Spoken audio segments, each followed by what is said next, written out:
welcome everybody to the Non-Degree Credentials Research Network webinar.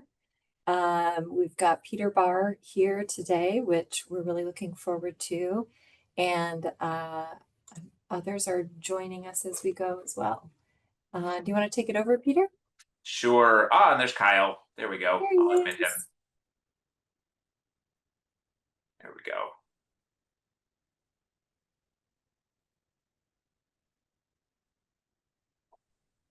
All right, Kyle. Kyle, did you want to say, we sort of got launched here just a second ago. Do you want to say anything? No, I was just going to introduce you, but it looks like you already let yourself in. So I'll have a few questions maybe to guide the discussion when you run through your slide deck, and Yes, but I'll let you take it away. All right. Let me see here. Thank you, sir. Appreciate it. Appreciate the invitation to join too. Let me get my Zoom set up so that I've got both my screen up and that I can see everyone. How's that coming through for folks? Is that coming through okay?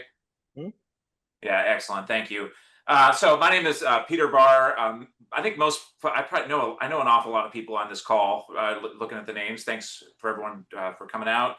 You probably know me for my time at the University of Michigan, where I was a tenured faculty member for a number of years, leading a research portfolio, research agenda focused on largely on the connection between education to work, especially as it pertains to community colleges. Since I've had a chance to join Strata Education Foundation as the Vice President of Employer Alignment, and I'm the Managing Research Director for the Institute for the Future of Work, essentially bringing over my research from the university and scaling it up to a whole nother level. So that's been incredibly exciting, just working with some of the best people. Melissa, my colleague Melissa's on the call, in fact. Hi, Melissa. Hi. So what's the Institute doing? Well, you won't be surprised. It sounds very think tanky. That's essentially what we are. Developing and conducting rigorous field-leading research, providing actionable insights, engaging national discourse, and speaking to a wide range of stakeholders, very much like what I was seeking to do at the university, but again, on a grander scale. The Institute's focused on three guiding questions. How do we increase the economic value of post-secondary credentials? How do we improve employment outcomes for non-traditional learners? And how do we reduce education and employment gaps? And you can see that non-credit occupational training, which is really part of a larger package of work that we're pursuing on upskilling and reskilling, fits cleanly and nicely in that second bucket of how to improve employment outcomes for non-traditional learners. I saw a number of these folks on this call at the NCRN conference, and I mentioned there I was presenting just a small snippet of the work I'll talk about today. But I was mentioned that I am myself a non-degree credential holder, and here is I proudly display regularly my license to practice as a wastewater treatment plant operator in California. It says certificate, but you can't do the job without it. So I think it's really a license. It's issued by the state and so on. It looks expired. This one actually is expired, but that's just because I moved a few months ago, and I'm still trying to find my renewed license. Fortunately, I don't need it right now. But it's a good backup plan if you ever need a new job. So I mentioned that to say that non-credit coursework was a big part of my path to this license, and many of my colleagues who sought and obtained wastewater licenses as well. So we can talk about non-credit in that context. And I want to call out some folks without whom this work would not have been possible. I actually left one group off that I meant to include and forgot. The Texas Higher Education Coordinating Board and the Texas Education Research Center in Austin could not have done this work without their support. And also Lumina Foundation, my colleagues at Lumina Foundation here, it was funding from Lumina Foundation that made this work possible.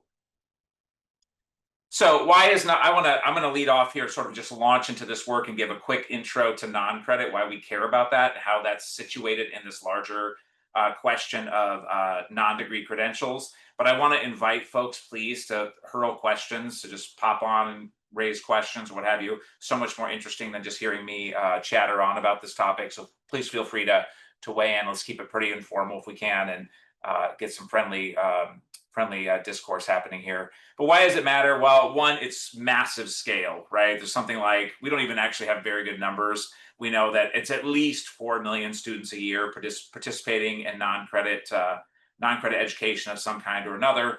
And can account for, or is estimated to account for, something like 40% of community college headcount, although a much smaller percentage of the FTE. We have very limited data collection on this topic. It's getting better, but there isn't a ton out there. No significant national level data collection. State level data collection varies quite a lot from state to state. And then there's a lack of the lack of widespread data availability of data has contributed to a very limited research base. We don't know much about non-credit. There's still much we need to know. There's also an awful lot of recent policy activity in this area. For example, the expanded Pell eligibility for short-term occupational training, the discussions of reauthorization of WIOA, and then many states are engaged in expanding credit for prior learning, which speaks oftentimes to the articulation between credit and non-credit.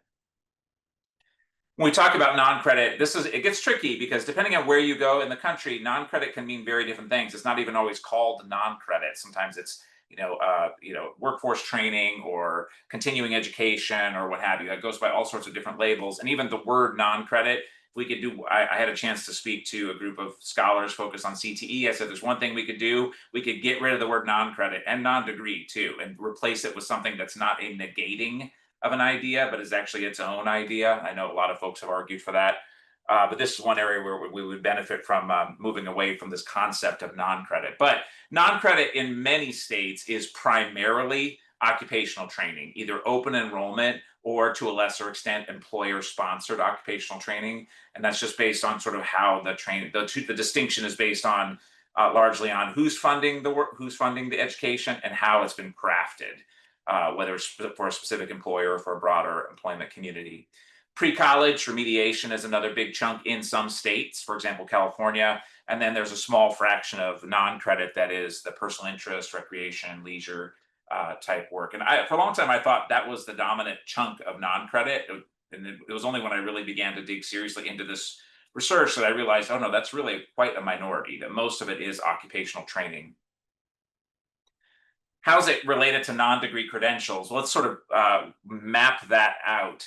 You can see individuals, this is one possible path, and in no way is it all encompassing. This is sort of how I think about non-credit as connected to non-degree credentials or other types of credentials.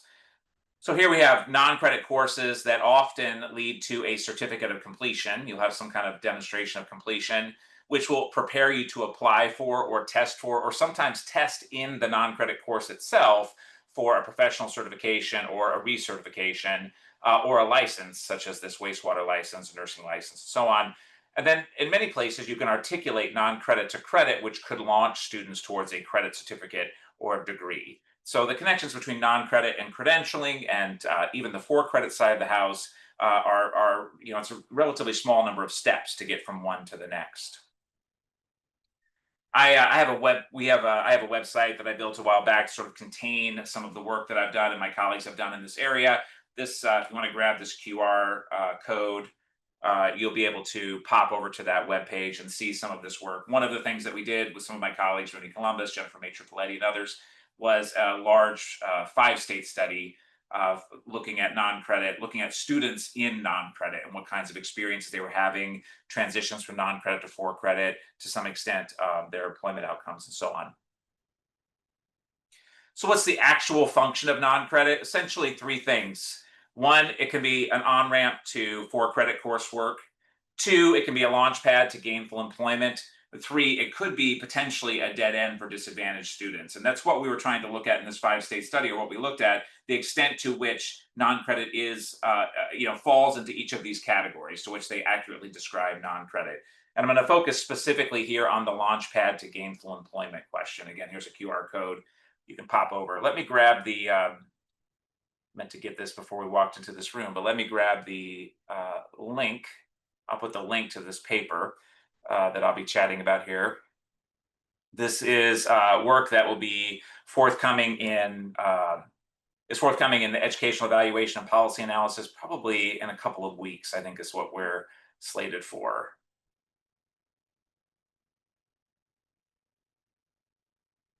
Here we go.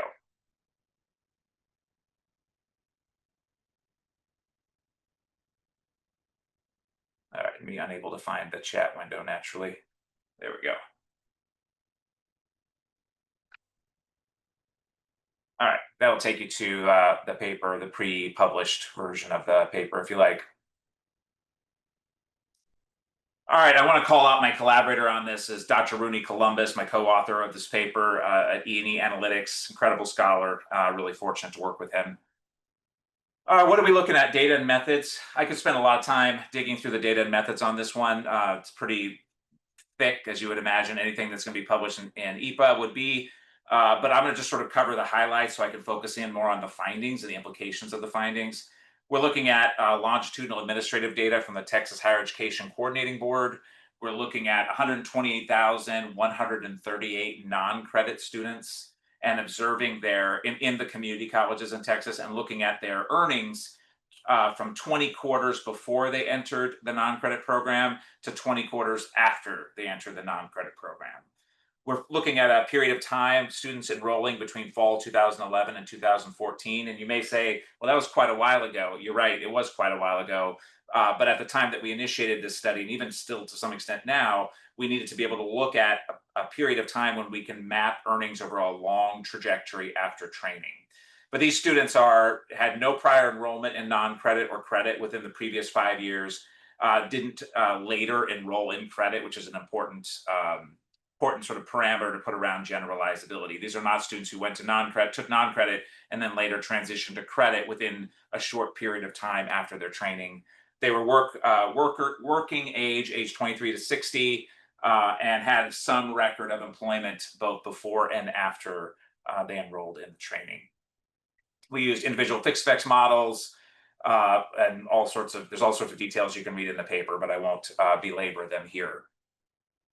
What did we find? And I'm going to sort of go over the high-level findings really quickly, and I want to dig into some of the nuance a little bit and talk about some of the implications.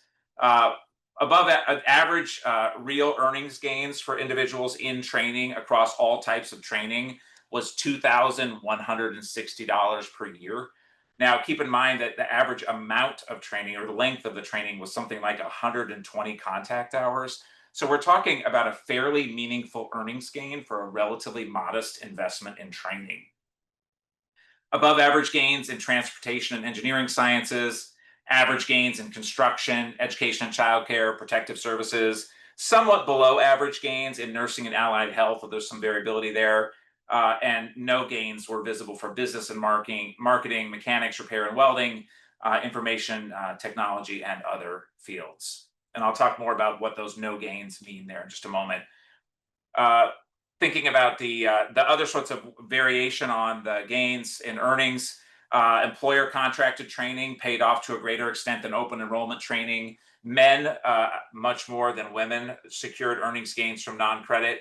Longer duration training paid off to a greater extent than shorter duration training. And students who switched industries during or after their training secured substantially more earnings gains than those who were part of the training but did not change industries during or after their training.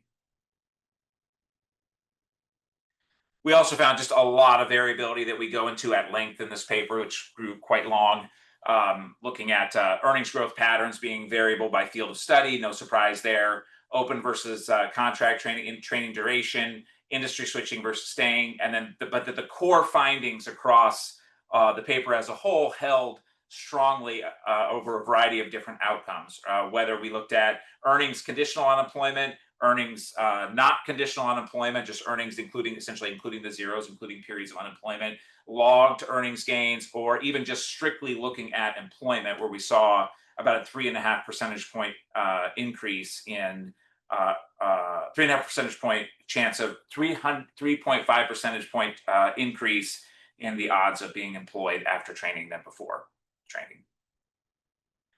One of the things that came up that we found in this is that the earnings gains, this will be no surprise for anyone who does research on earnings tied to education, is that the earnings gains emerge over time. It takes time. But what was surprising is how long it takes the earnings gains to emerge sometimes.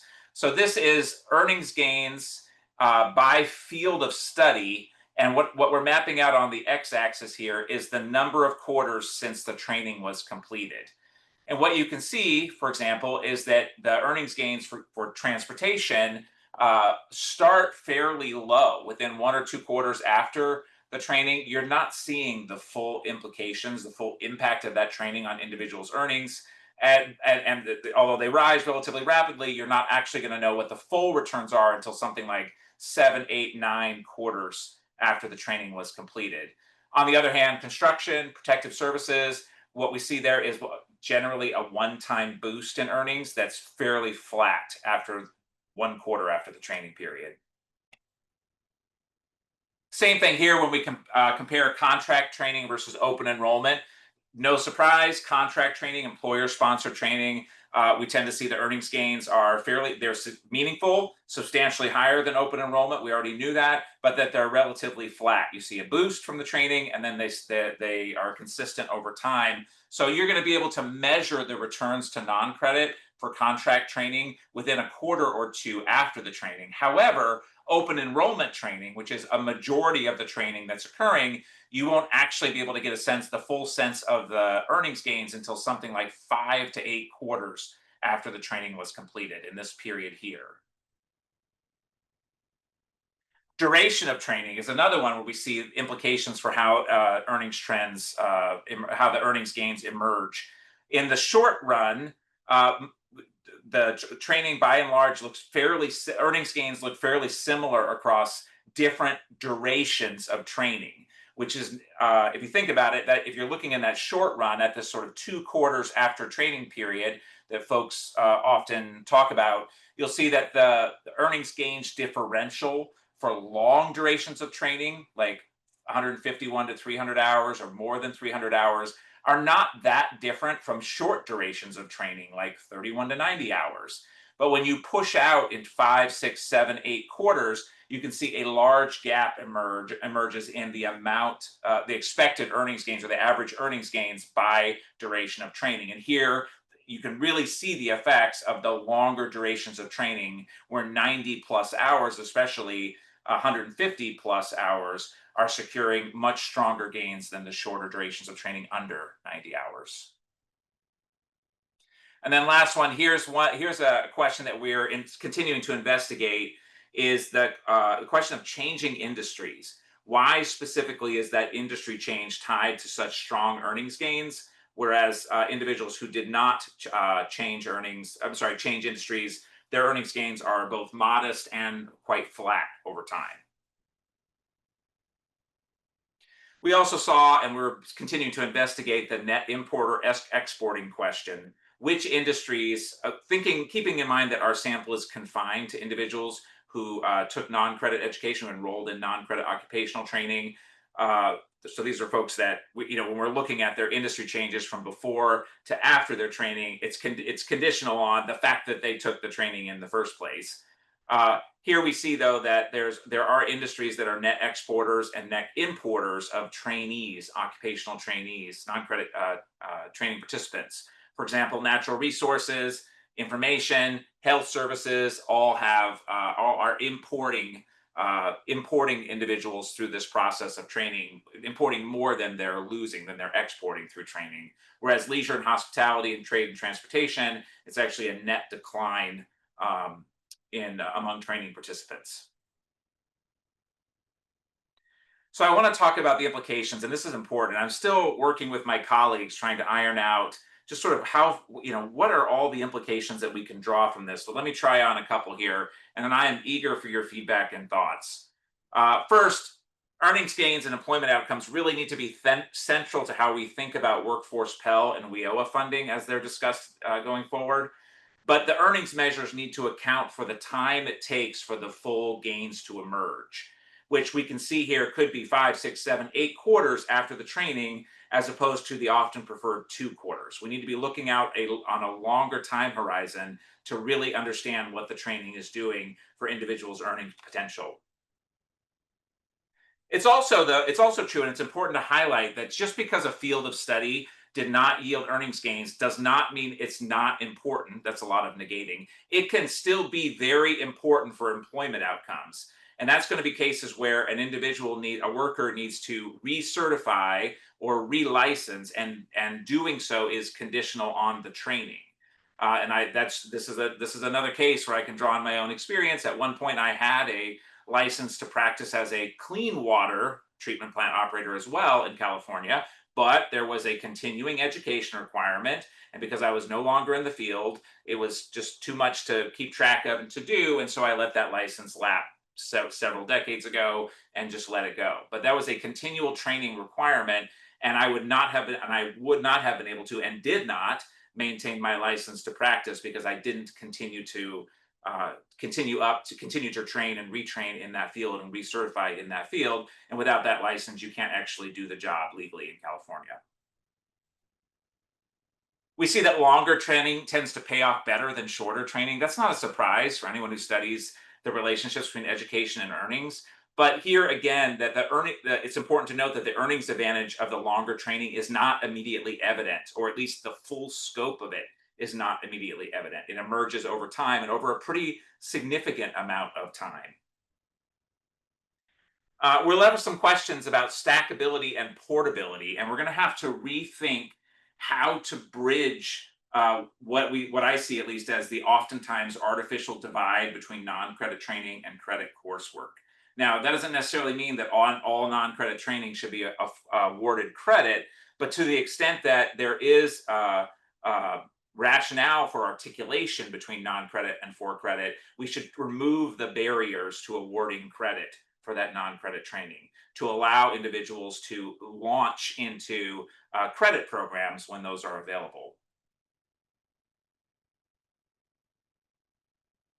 We see that earnings gains are uneven across learners, a particularly large gap between men and women, even after we account for field of study, even after we account for duration of training. And there's a lot more to unpack there. We don't really fully understand what that is yet, and it's part of our future research agenda going forward. And for students and workers, I would say my colleague and I would urge individuals who are thinking about enrolling in non-credit training to ask hard questions of the college, particularly about the professional opportunities and the earnings gains that they expect to follow from the training. I'll stop there, I think. I am eager for your questions, your thoughts, your ideas, ways that you think this research should go in the future, anything at all. Hey, Peter, thank you so Yes. much. This has been super interesting. I thought that I would start off with just kind of an overarching question as we're thinking about short-term Pell and how we're going to study, the potential impacts of short-term Pell, which is that do we expect the students who will be entering non-credit training as a result of short-term Pell to be similar to those who are already enrolled in training? And to what extent do you think we can be extrapolating outcomes from prior research to this kind of new population of learners that might differ in unpredictable ways from Yeah. students who are already enrolled? Yeah, that's a great question. And I don't have the answer to that. I would love to hear what folks think about that.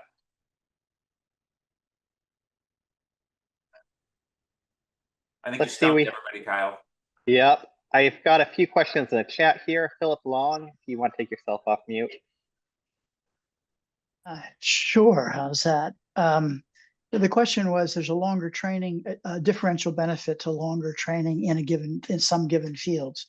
But if you are job mobile, even though you're staying in that same field, does that differential benefit continue to occur? Or if you're changing jobs every 2 years, even if you're staying in transportation, do you continue to get that benefit, or you stay at that early part of the curve? By changing jobs? Changing jobs, but not fields. Good question. I don't have the answer to that. This is another area we've got to explore. There's an awful lot to unpack about this industry job transition piece of the puzzle. There was an awful lot more transitioning than I had expected, frankly. I don't know why I went in with the sense that there wouldn't be a lot, but something like a quarter, I think maybe it was like 20% of all the trainees were experiencing a job transition right around the time that they enrolled in training or immediately after. So there was really a lot of turnover right in that space. It does wind down over time. We don't see another large blip down the road, a year later. Really, that peak is right around that training period, right before, during, and after, and then it flattens out over time. But I don't think we have a sense yet of how the profile might be different for people who are hopping jobs or even hopping industries. Thanks. I see Amanda also have a similar question, perhaps around just the effect of changing industries. Amanda, did you want to say anything more about your question? No, I was just saying, like, when they're changing industries and getting paid more, like, how did you measure that? Like, they have changed to an industry that just pays more than the other industry they were in. And could they have changed to that industry without that non-credit learning experience? Great question. We don't know. I mean, the supposition I think would be that the training was either a requirement of making that hop to the new industry, of just to get just the density of industry changes right around the time that the training is occurring, leads me to believe that it was either a requirement or a precondition of some kind, right? That you had to have some training in this field to make that change, or maybe just to be competitive, maybe precondition in sort of an informal way. But we don't know for certain, right? There's all the possible kinds of work within each of these industries. There's much of that we can't unpack in these data. The earnings are UI wages, though. That's one thing that you probably caught that, I'm sure, that we're looking at UI wages, measured earnings. So things like we see here is, for example, cosmetology looks like there's not strong earnings gains, but you can never take that to the bank when you're looking at UI wages because so many cosmetologists are self-employed.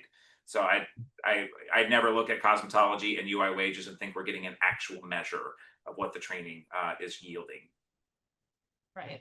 And so speaking of data that's hard to collect and measure, my other question was, are these increases true earnings, meaning like annual merit salary increases, a change in their benefits package? Like, are you able to get that, or have you gotten that granular to know that? Like, what do you mean by true earnings? Yeah, by real earnings, what I was referring to was inflation adjusted earnings, and developing the estimates was it's based on fixed effects models. So essentially, we're looking at, we have this counterfactual of a person, hypothetically, a person that did not participate in this training, who is otherwise the same as you, right? What were your gains? Someone just like you who didn't go through the training, or maybe it would be more accurate to say someone who went through the training but got zero contact hours, right? Earned zero contact hours. So someone who would self-select in but did not complete any of the training. What does the training yield for you? So we do not have information about it's very important. We don't have information about benefits packages, about hourly rate. We don't have that. We don't have number of weeks worked or months worked, or sort of that kind of question of how engaged you are on the labor force, which are all things that one would have with enhanced wage records that some states are implementing. So important that states consider putting those in place so we can utilize these data to really measure the full return to education.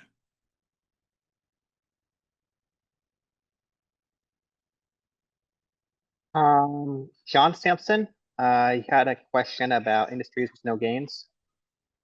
Feel free to take yourself off mute. Yeah, so I mean, I guess it's kind of there. And so, Peter, I'm just curious if you could speak to, I think I'm curious about this, particularly because we see a lot of students going through kind of or learners going through, particularly in kind of business and IT. And it's interesting to see those as no gains. And I was just curious if you could maybe speak to that a little bit more in terms of what you're seeing there. What do you think that means for those types of credentials? How do we think about that? Absolutely. Yeah, I was curious about that too. I really expected that IT would be yielding strong gains.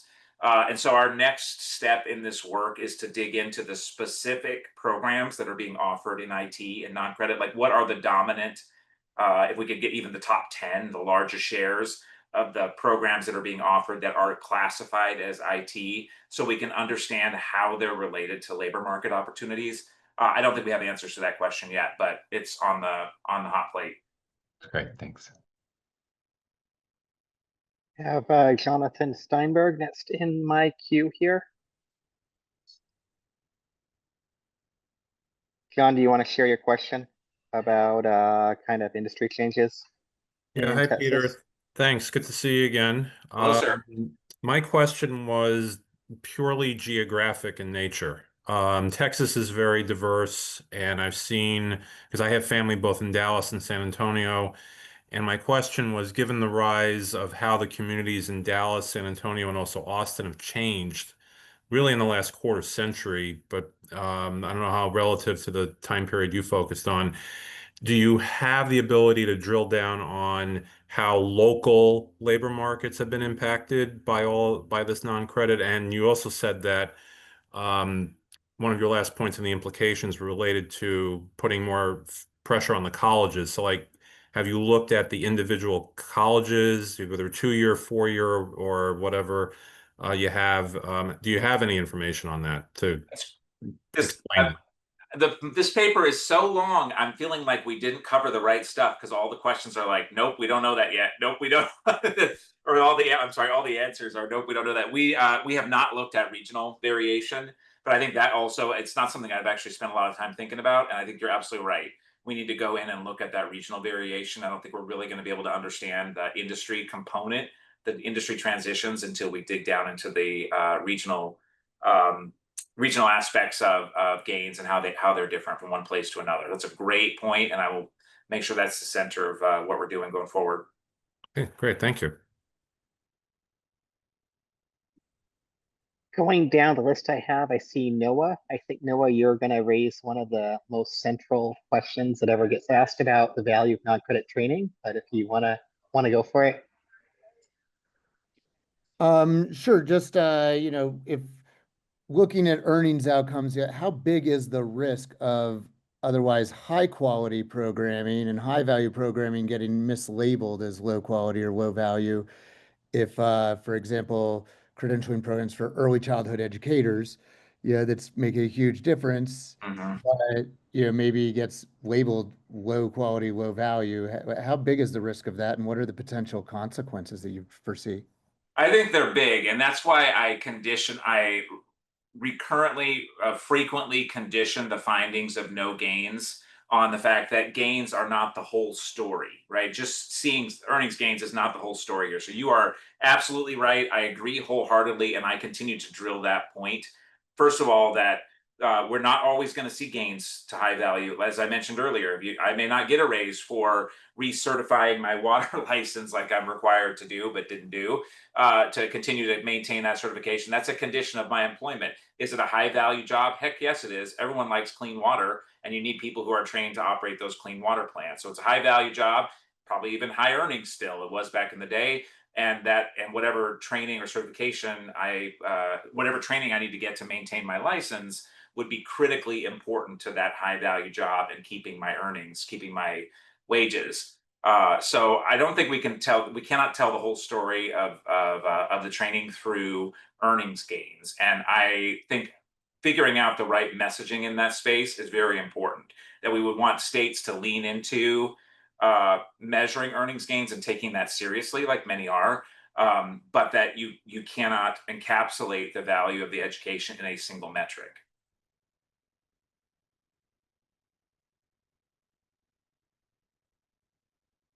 I see, Jane, you also had a question about kind of what do we know about the students before they start training. Do you want to say a little bit more about that? Oh yes, thank you, Kyle. And thank you, Peter, for sharing this important and very meaningful study. I've enjoyed your presentation, and I might have missed some points because I had to join a few minutes later. You started your presentation, but were you able to consider some prior education level from more than 5 years of the non-credit program joining, and were there any difference by learner salary level the baseline before they enter the training? So I was just curious basically how learners starting points can impact the gains. Yeah, that's a great question. We were trying to isolate the returns to non-credit training very carefully, curtail other possible explanations. So that's why we cut out and excluded any learners who participated in either for credit or non-credit education within 5 years prior to the training period that we're focused on, or 5 years after. And that's that's a like potentially controversial point, right? Because the value of the non-credit training for individuals who did not select into more training was probably higher than it was for individuals who did select into more training, right? Like you came in, you got your training, you got what you were looking. If you got what you were looking for in terms of earnings gains, you're less likely to go on and get additional training. If you didn't, if you had got lower gains or didn't work out the way you expected, then you'd be more likely to continue on into either more non-credit or for credit. And so, although we looked at all the non-credit spells that someone was involved in over a window of time, so we looked at individuals who had 2 spells of education, 3 spells, and so on. We specifically excluded those who engaged in any credit coursework within 5 years after their last spell of their first spell of non-credit trading. Sounds good. Thank you for sharing that because, I had some like difficulties to isolate the effect of these programs because many learners use these programs like as on to their previous training. So Mhm. yeah, thank you for your insights. Yeah. I wonder if I can I jump back? Noah, your question, do you have thoughts? I'm eager for just ideas about, folks have mentioned some really good ideas about where to take this work, but I'm eager too for your thoughts about how to ensure that we're describing, that these findings are described accurately and that we draw attention to other workforce related considerations around non-credit training. Did you have some thoughts on that? I wish I did. I more just have existential dread, to be honest, about especially professions that are going to disproportionately impact, workforces that are, females, people of color, who, we most need to make sure we're not negatively impacting by, um, you know, not characterizing in proper ways the outcomes data. I know that Rick West at BYU has interesting research of looking at outcomes that are interesting, like confidence and home and family life contentment. And I don't really know what it is, if, going back to that early childhood, example, 20 years out, if you had a great preschool teacher, there's probably some real great gains there Yeah. that you don't get credit for. And you're certainly not getting paid any more for. And I also don't know what the negative aspects are. Like, if they're mislabeled low quality, does that mean they aren't eligible for financial aid and Yeah. whatnot? I Right. don't have answers. I just have tons and tons of questions and dread. Yeah. The dread that worries me. I have those questions too, and I think the next stage of this work really does need to be about decomposing to a higher, lower. What is it? What would that be? A more detailed look at the particular training that's happening and the particular um, sort of employment spaces within industries. Right now, we're aggregated at a level that doesn't allow us to answer some of these detailed questions. And I think that was essential to executing the study effectively.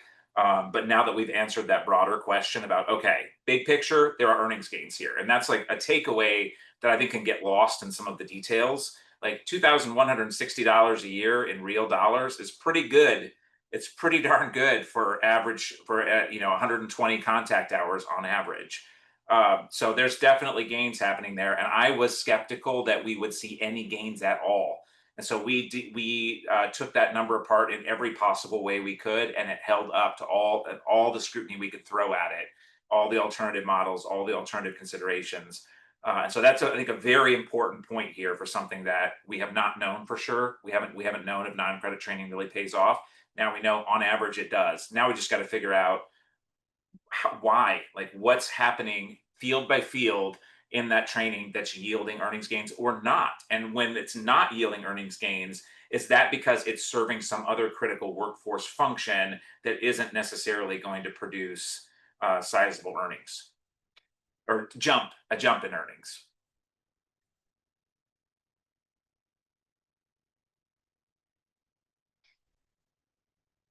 Think we can go over to Melanie's question about completers and non-completers. Especially, I think it's something many of us have struggled with. Melanie, do you want to say a little bit about some of the things you've struggled with there? Sure. I mean, I guess, can we even define completers on the non-credit side is the essential question. I think you said that what you're looking at is strictly completers here. And I was just curious and how you approach that in thinking about what these returns are. We see, spells of non-credit education of people dipping in and out. Yeah, I guess, is there any hope here of being able to find articulated, this person is on this pathway but didn't complete it versus is just taking a one-off course and that's fine. Yeah. We've really struggled with how we approach that in data. Would love to hear your thoughts.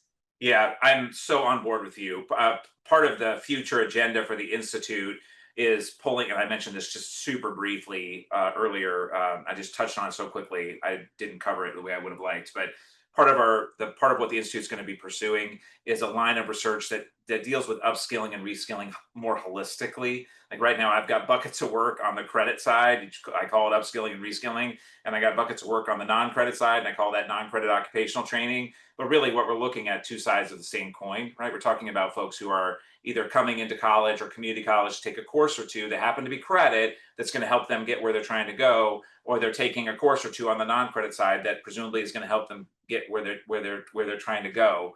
And so the part of the goal here will be to merge those lines of work. And in merging it, one of my objectives, part of what I've been looking at with some colleagues, is how to think about training in a sequential form. So, for example, we have a paper that we're working on looking at the returns to upskilling and reskilling in a community college system in the state in Colorado, and we're looking at the sequences of courses that students take and how we can measure the value of combinations of courses. And part of that is to say, like, what actually is a training sequence? And we can do that on the non-credit side, very much like we're doing it on the for-credit side. And how much of the sequence do you need? This is the other analytic piece. How much of that sequence do you need? Do you need 3 of the 4 courses? Do you need all 4 courses? Do you need this one course is really the critical one, but you can't get to it without taking this first course? Like, what's the combinations or the pieces of the puzzle that are really paying off for students who are looking to up their earnings? We have some other questions about whether this is ever really a reasonable way. Is there much hope that we're ever going to help folks who are living at poverty level wages to get up to self-sustaining wages through upskilling and reskilling? The answer is it doesn't look promising. Like, at least in this one state where we looked at it, generally the wage gains are just not strong enough to expect that. And so then we have to figure out how can we map these sequences? How can we, in an automated way, map these sequences to the nearest higher yield credential so that folks can be so colleges, systems, states can be help students to launch from the successful 3 courses they completed onto that 6 course certificate that's really going to get them up to self-sustaining wages or something like that. It's like my grand dream. So I basically said I'm working on it and I don't have any answers for you. How's that? I mean, in some ways, I'm glad there isn't an answer already that I missed, but I look forward to following that. Well, we should be working together on this. We could put our 2 heads together and figure out how to do this better, because there's so much opportunity in this space to I think study the things that are not leading to a degree, right? Really, like, or even maybe a post-secondary certificate, and trying to unpack how individuals are using that education.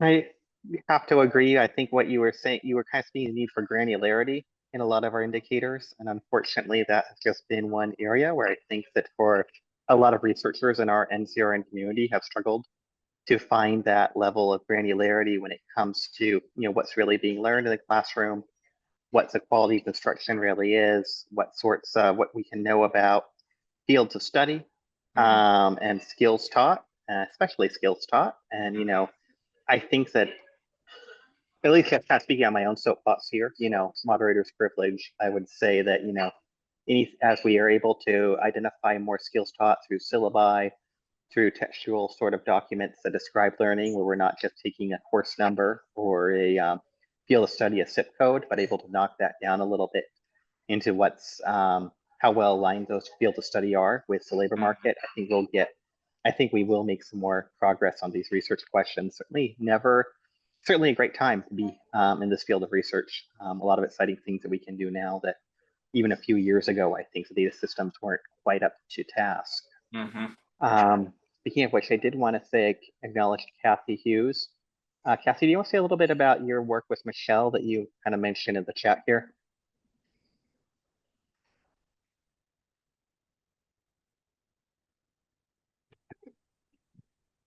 If you're still Although online. we're still sorry. Go ahead, Kathy. Just we are still analyzing these data. We hope to have something written by the end of the year. It actually took us longer than we expected to get up to this number of students. We kind of learned a lot about recruiting community college students for research and interviews that we'll share somehow as well. But the main theme is really just these very non-linear course taking in both credit and non-credit, in and out of both of them at various times in their lives. We have students from, 19 years old to some in their 60s. So we really get kind of an education and life history from them, but, very nonlinear. They keep trying. And sometimes they are, like I said, enrolled in both simultaneously, reaching at some upward mobility, but from our outsider perspective, not in a, very structured way or a way that seems likely to lead them to something better, unfortunately. I can't wait to read that. If you're looking for responses to early drafts, please put me on your list. Okay, sure.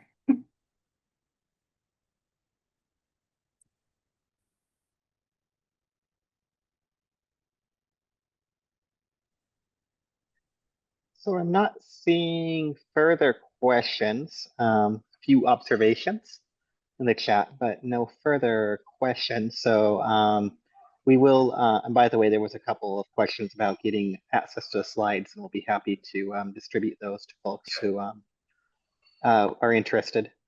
And but I think we can go ahead and give everyone 5 or 6 minutes back in their day.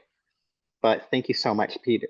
Thank you so much, Peter. It's been extremely interesting and just really timely work.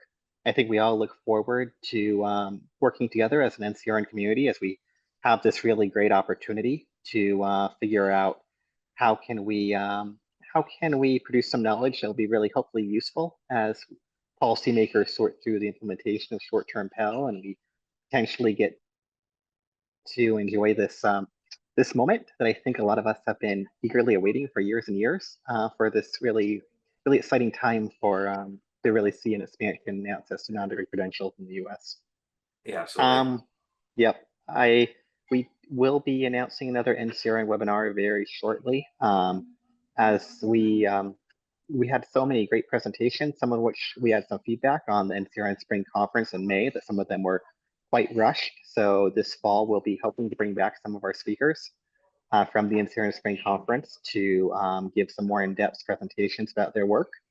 And we'll be announcing some more details on that shortly. So thank you all, and feel free to be in touch if you have any questions for either Peter or for Michelle or I about the NCRN. Thanks, Kyle and Melissa. I appreciate you letting me speak here. Thank you. Thanks so much.